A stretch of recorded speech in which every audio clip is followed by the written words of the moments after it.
Today in particular, I contemplate a lot. What's the story about the masculine? Yeah, of course, there's a duality about it. But for me, it was always the big question, how much is it involved?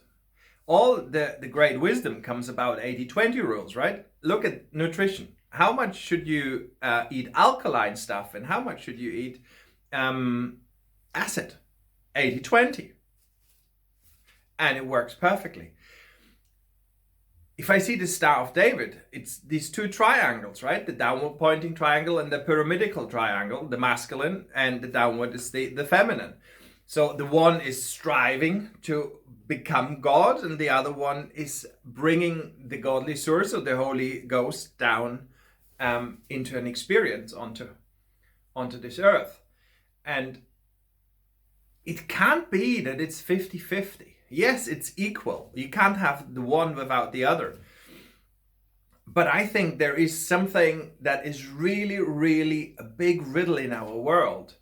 Because how I would like to inspire you is to go by the feminine against all the odds of the old paradigm of the patriarchy where you have to do. We're all children of God. That's the premise. That's the foundation. We're made in the equal picture of God. What does that mean? That means we're fully potent. We have all the resources that we need to create and manifest whatever, what's good for all. So how much masculine is necessary for this? Yes, I know. In the old world, they say you have to do. But then there is the biblical text that tells you that this whole life experience is basically, yesterday I posted a picture about a cruise ship. What is if life should be like a cruise ship? That you won as a present, like here, go on this cruise and it's all fully paid, right? Go to the bar and have a couple of drinks and enjoy the food and hang out and relax and enjoy the weather and the view and the people that are there and that you meet, to have the experience. What is if this world is a place where we have been sent on to have experience? And there you see the experience, or the power, the force is the experience. That's the feminine. And it's infinite amount of experiences there. And it's our presence, our masculinity that anchors that and holds it in focus so that we can become aware of it. But who says that we have to do something to get the experience? Like there's always this part of, but my will shall come and thy will shall come. My kingdom shall be done or yours. But what is if we can allow ourselves to surrender and to live by a matriarchal world, but not meaning that the feminine rules over the masculine? Look at the abundance of nature. Yes, there's doing in all of it, in all what nature is. But does that not happen from a natural point of view? I always say in lots of doing, there is very little being, because we so quickly get stressed out and we quickly have to press something into time and space. But what if you're being a child of God, that there's a natural way of how you would do, how you adapt, how do you beat with the tact of the nature. And if you're in sync with that, you understand what I'm saying? But if you're trying to force something out of nowhere and trying to manifest something and have to do something in this world against the grain of the things, the way how they are, then this becomes a real tough challenge. And of course, what we do is with every time we're trying to move, we change the alignment of this world because we're trying to force our will. And hold on, how much do you know? Very little, I guess. Yeah, compared to the whole picture that there is. You can have only so much knowledge, so much science, but science doesn't connect us to the future. It only connects us to the past, what is proven so far on an academic, scientific way. But it doesn't allow us to have the wisdom to be connected with the supernatural force of everything. To say, okay, what's the best for all? What is if I do this? Yeah, I can imagine it will have the consequences of this and this, and it's good for me, so I'll do it. But there is a wisdom principle in there, the way how the nature works, where everything works perfect because God made things and He made them all and they were all good. So what isn't good, it's an illusion or it's man-made.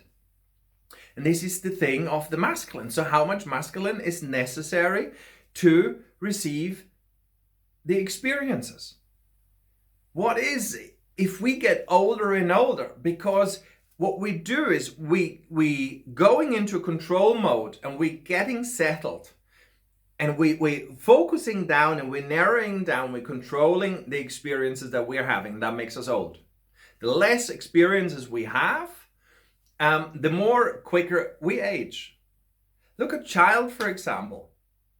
A child, everything is an experience. It's completely open to the feminine, to the experience that it comes down and experiences all of that.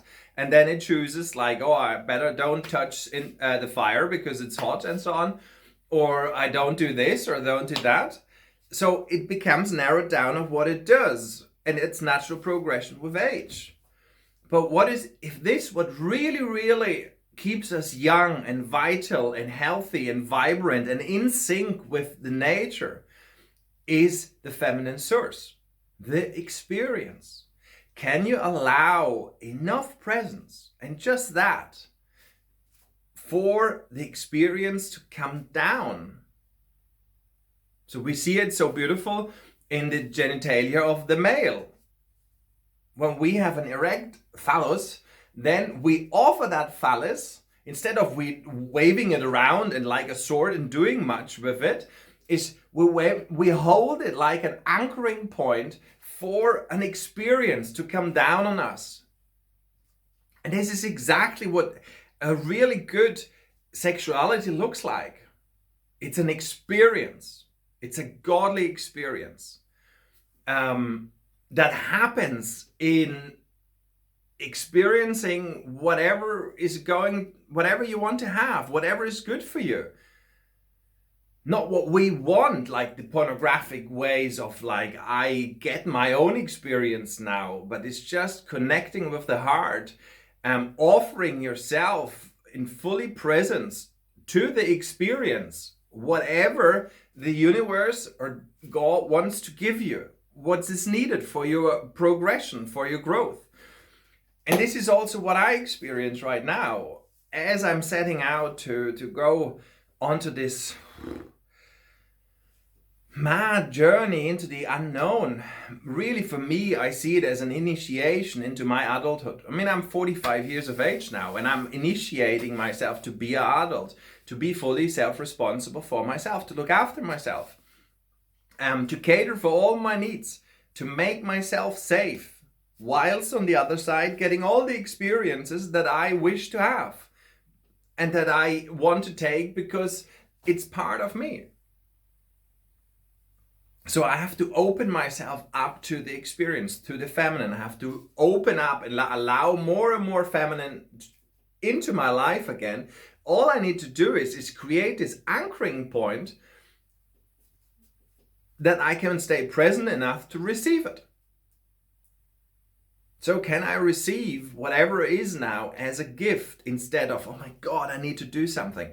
And it's so amazing because the mind, our survival tool and structuring and organizing tool, tries to make it safe. So now I'm telling him, look, we're going out, just a rucksack, very little money and so on. Let's go. And he immediately tries ways and comes up with ideas and solutions that he's actually bringing in via the intuition, again, via an experience. To say it's like, oh, you know what? We could do this, we could do that. you could go out and ask clients to support you and sponsor you, and you'll do something for them. You update them every day and so on. Or you create coaching packages so that supports you on the way. And it will be all the principle of like, wow, what is if we go out there into the unknown and there's an abundance there, that if we say yes to the feminine, to the experiences that are out there in abundance, to say, yes, I want those. And I don't choose and focus too much on what I think that I need, but to stay open enough and flexible enough to say, thy will be done, thy kingdom shall come, or thy will shall be my will. And then let's see what happens. And this is what I really would like to inspire you with the world, how mad it is. And we don't know how safe we are in the next couple of moments. It could go nuts any moment. So what is it that when we want to get out of this world and follow our intuition, follow why we came here, to go onto this cruise, to stop the suffering and go out and say, okay, let's take part on the cruise. Let's say take part on the abundance that's been given to us. Can we say yes to that? Can I say and hold enough presence for the experiences to come down?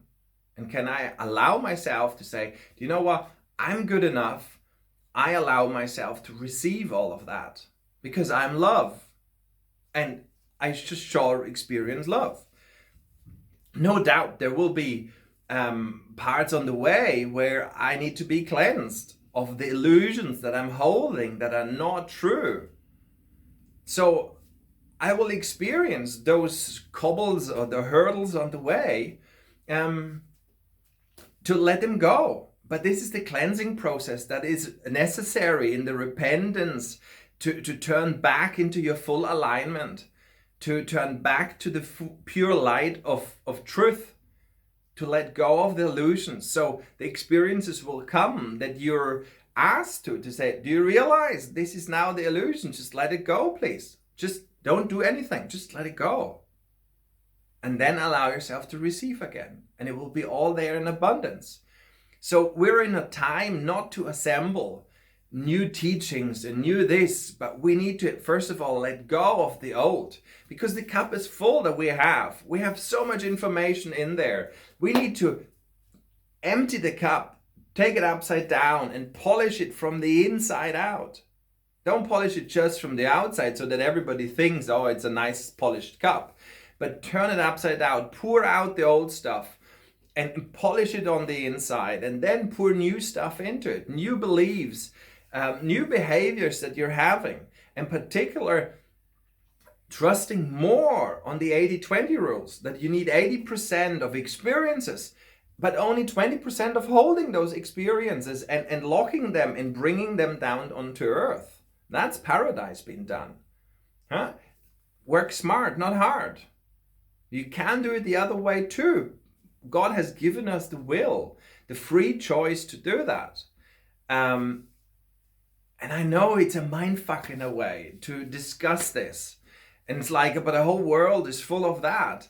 But it just doesn't make any other sense. If you go down and you read those texts, what stands in them, then you come sooner or later to the point that a lot of this stuff that we have been taught actually has been taken out of context, or it has been manipulated in a way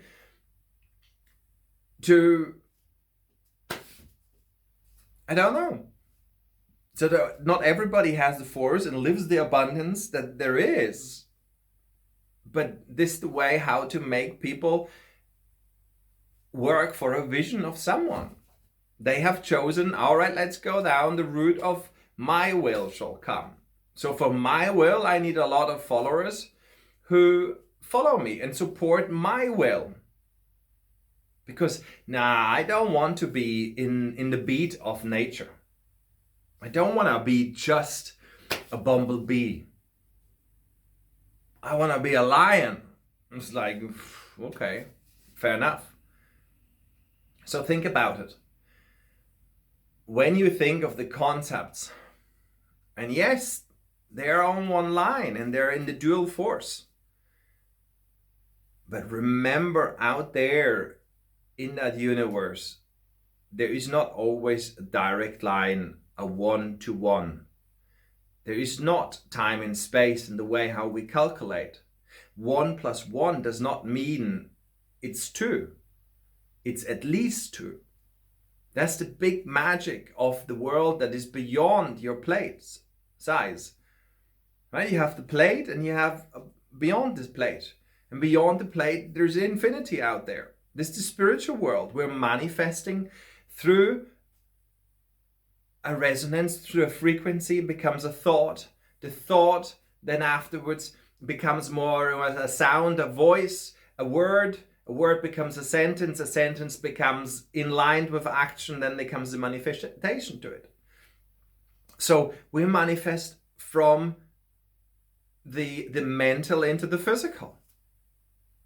From the spiritual into the physical, into the material. But for that, we need experiences, one after another.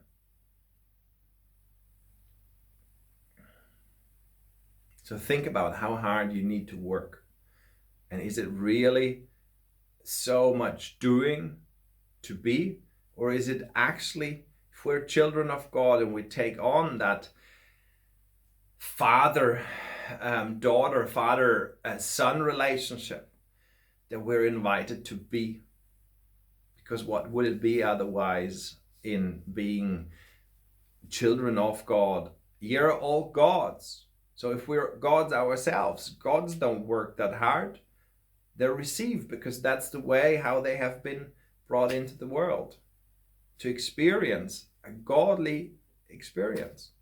Where all the experiences that are there are given to you because you're royal. Because you're in the family, you're a Christ.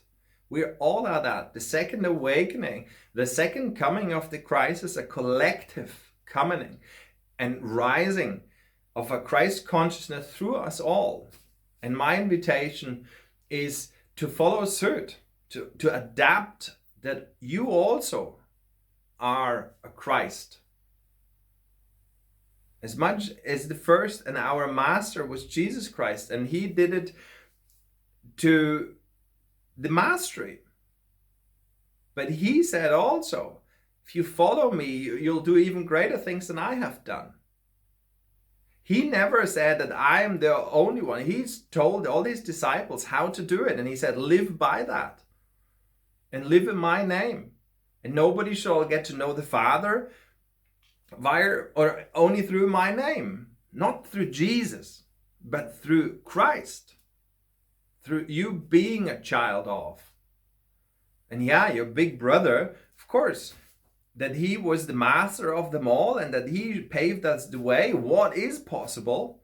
But now have we got the balls to follow that and allow ourselves the experiences that are there, the initiations for us there, to let go of what we have taken on.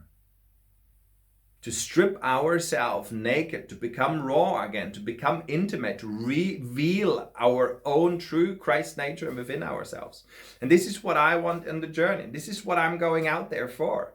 To invite everybody else, to inspire everybody else, to go on their own cruise ship, on their cruise journey that is given to us, to tap into the avoidance. And I know I exchange my nappies every 3 hours because I'm really scared and I really to let go of it all and give it all away. And what is about the money and so on. It's like, no, here, there is the feminine. 80-20. Allow the experience to happen. And you only need to do 20% of doing to hold that in place, to structure it, to bring it down onto earth. But the abundance is there because you're all gods. And I'm Christ. Christ. Not Jesus. By far not the mastery of it. I would never say that. And maybe would never in my life get it. But I can tap into that and pull more and more of that experience of abundance down and receive that. Allow myself to receive it. So much today, 43 to go or so. I hope it inspired you a little bit. Think about it. Maybe it isn't 50-50. Maybe it's 80-20.